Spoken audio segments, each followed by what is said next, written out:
faut comprendre, c'est que par rapport au budget Barnier initial, donc il reprend le budget Barnier, tout le monde sait que, par exemple, le déficit est créé parce qu'il y a moins de recettes. Et le bilan, c'est que ce budget-là, c'est 6 milliards de moins de recettes que le budget Barnier. Notamment, par exemple, vous l'avez dit, c'est le fait que les taxes sur les grands groupes ou sur les plus riches, ça sera 1 an au lieu de 2, par exemple. Et de la même manière, ce budget, pourquoi il est plus austéritaire? Parce qu'en réalité, on va baisser les dépenses publiques de 6 milliards de plus que le budget Barnier.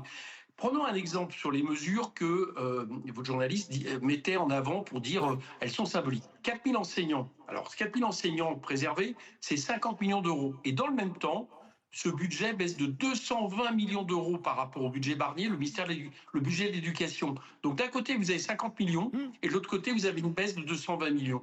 Jour de carence, effectivement, c'est préservé. C'est un coût, on va dire, de 280 millions pour l'État. Mais d'un autre côté, on a baisser les indemnités de tout le monde en termes maladie de 10%, et ça, l'État, c'est un gain de 900 millions.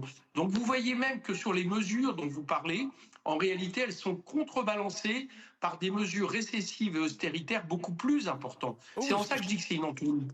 Je comprends bien que vous faites évidemment l'analyse au global et qu'on s'arrête évidemment parce qu'on ne peut pas détailler tout et qu'évidemment sur certaines mesures elles sont. Parce que, oui, non, mais il n'y a pas question, il n'y a pas aucun souci. Je comprends bien ce que vous dites. Le ministère de l'Éducation, par exemple, dans les faits concrètement, il va avoir 50 millions d'euros de plus pour les 3 000 enseignants à partir de septembre, mais de l'autre côté, il aura 220 millions de moins que le budget Barnier. Donc, c'est pour ça que c'est un budget qui est beaucoup plus austéritaire. Et ça, du côté socialiste, on le sait. Et de la même manière, c'était pas la ligne du Parti socialiste d'accepter une baisse de l'AME.